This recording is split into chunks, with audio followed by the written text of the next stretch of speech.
the Intemperate Son, would you please just listen to me for once? For once in your life. Look at what life is telling you, pleaded Philip as he argued with his stubborn, know-it-all, 18-year-old son John. It has nothing to do with my opinion or my desire for you to do any particular thing with your life.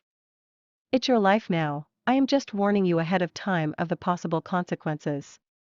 Philip urged John again. Really, I'm not trying to stop you, son. You are an adult now, and if you want to live by your own rules, you've got to be all in or all out. For better or worse, make your choice. There is no in between with this. But, sometimes in life you can't always lead with your mind. Your heart and spirit will tell you what's right. When we want something so badly, it blinds us to the truth, and all we see is what we want, not what is right and what we need. If you listen, you'll hear and know what your spirit tells you. I hope you'll be wise enough to listen, added Philip. John did not have any ill will towards his father. On the contrary, he loved him dearly, yet he remained steadfast and spoke out boldly, I'm doing this, Dad. I want this for me. I know I am ready for whatever comes my way, and I'll deal with it my way, said John confidently.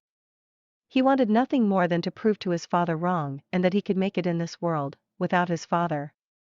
And so John, his small car crammed to the very top and from the back to the front of the vehicle left just enough room for John to drive, uncomfortably at that.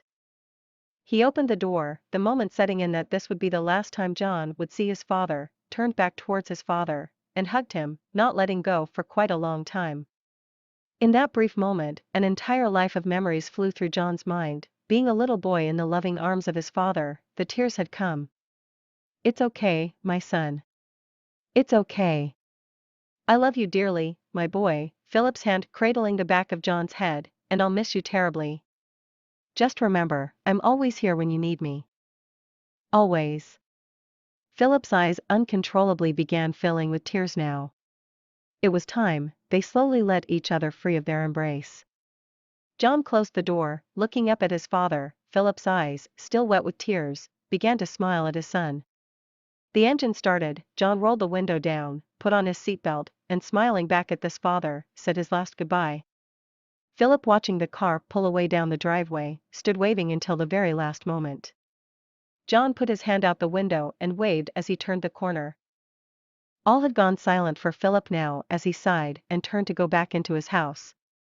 It wasn't the first time John had left home to pursue his dreams, and each time he had fallen short of making his dreams come true. No matter how hard he tried, he became more broken each time when all his attempts failed to come to fruition. Every time needing the help of his father to make it back home after spending all John had, physically, emotionally, and financially, John, always resilient and hopeful in any undertaking, remained enthusiastic. But his father knew his track record, it wasn't for trying, but things just never seemed to work out for John, and he knew it would only be a matter of time before he would call upon him to dig John out of the hole he was in. While these thoughts ran through Philip's mind, John was well on his way into the journey and had already crossed into Pennsylvania and that much closer to his final destination, Colorado. John decided to drive by night, hoping to make more ground on the journey after the busy day traffic had dissipated. But, what he didn't account for was his personal mental state. He really was feeling up to the drive, at all. What did this mean? John wondered. He had several more days and thousands of miles before he would arrive in Denver. Not to mention a limited budget to get him there, and his first stop should have been St. Louis, Missouri. So far, not a great start to his exciting new life in Denver. John accepted it and chalked it up to him not feeling rested. So, he found a nice hotel where he could spend a restful evening. Rise bright early, and hit the road even harder. Your room number is 709. Here are your key cards, Mr. Morgan. Thank you, John replied. The best way to get to your room is very simple. You take the elevator, then take a left out of the elevator, and your room is the last room down the hall on the left.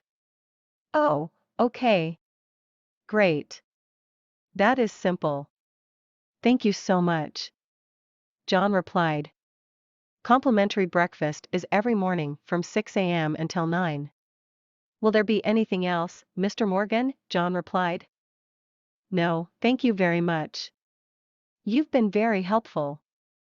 John spoke as he lifted his one carry-on size luggage and made his way to the elevators. The doors opened, John entered, pushed the illuminated button 7. Okay, 7.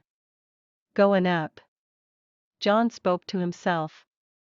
The elevator humming its way to the 7th floor and making a disty. Người con trai dũng cảm, bạn vui lòng chỉ lắng nghe tôi một lần. Một lần trong đời, hãy nhìn xem cuộc sống đang nói gì với bạn. Philip cầu xin khi tranh cãi với cậu con trai 18 tuổi, bướng bỉnh, biết điều, biết tất cả của mình, John. Nó không liên quan gì đến ý kiến của tôi hay mong muốn của tôi để bạn làm bất kỳ điều gì cụ thể với cuộc sống của bạn. Đó là cuộc sống của bạn bây giờ. Tôi chỉ đang cảnh báo bạn trước những hậu quả có thể xảy ra. Philip lại thúc giục John. Thực sự, tôi không cố gắng ngăn cản con trai bạn. Bây giờ bạn đã là người lớn, và nếu bạn muốn sống theo quy tắc của riêng mình, bạn phải cố gắng hết sức. Để tốt hơn hay tệ hơn, hãy làm sự lựa chọn của bạn. Không có sự xen kẽ giữa điều này. Tuy nhiên, đôi khi trong cuộc sống, bạn không phải lúc nào cũng dẫn đầu bằng lý trí. Trái tim và tinh thần của bạn sẽ cho bạn biết điều gì đúng. Tất cả những gì chúng ta thấy là những gì chúng ta muốn, không phải những gì đúng và những gì chúng ta cần. Nếu bạn lắng nghe, bạn sẽ nghe và biết những gì mà tinh thần của bạn nói với bạn. Tôi hy vọng bạn sẽ đủ khôn ngoan để lắng nghe, Philip nói thêm. John không có ác ý với cha mình, ngược lại, anh yêu anh tha thiết, nhưng anh vẫn kiên định và mạnh dạn nói rằng, tôi đang làm bố đây. Tôi muốn điều này cho tôi. Tôi biết tôi sẵn sàng cho bất cứ điều gì xảy ra theo cách của tôi và tôi sẽ giải quyết nó theo cách của tôi, John nói một cách tự tin. Anh không muốn gì hơn là chứng minh cho cha mình sai và rằng anh có thể làm được điều đó trên thế giới này, không có cha của mình. Và John vì vậy, chiếc xe nhỏ của anh ấy chen chúc lên tận cùng và từ phía sau ra phía trước của chiếc xe chỉ đủ chỗ cho John lái. Điều đó thật khó chịu. Anh mở cửa, khoảnh khắc đặt ra rằng đây sẽ là lần cuối cùng John được nhìn thấy cha mình, quay lại phía cha và ôm lấy ông, không buông ra trong một thời gian dài. Trong khoảnh khắc ngắn ngủi đó, cả một quãng đời ký ức bay qua tâm trí John, khi được là một cậu bé trong vòng tay yêu thương của cha mình, những giọt nước mắt đã đến. Không sao đâu, con trai của mẹ. Không sao đâu, mẹ yêu con vô cùng, con trai của mẹ, bàn tay Philip ôm lấy sau đầu John, và mẹ sẽ nhớ con vô cùng. Hãy nhớ rằng mẹ luôn ở đây khi con cần, luôn luôn. Đôi mắt của Philip lúc này bắt đầu đầy nước mắt, chỉ là thời gian, họ từ từ để nhau thoát khỏi vòng tay của họ.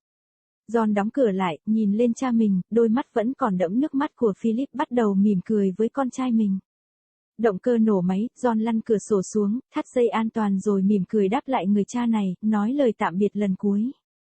Philip nhìn chiếc xe lao đi trên đường lái xe, đứng vẫy tay cho đến giây phút cuối cùng. John đưa tay ra ngoài cửa sổ và vẫy tay khi anh rẽ vào góc. Tất cả giờ đã trở nên im lặng đối với Philip khi anh thở dài và quay trở vào nhà của mình. Đây không phải là lần đầu tiên John rời nhà để theo đuổi ước mơ của mình.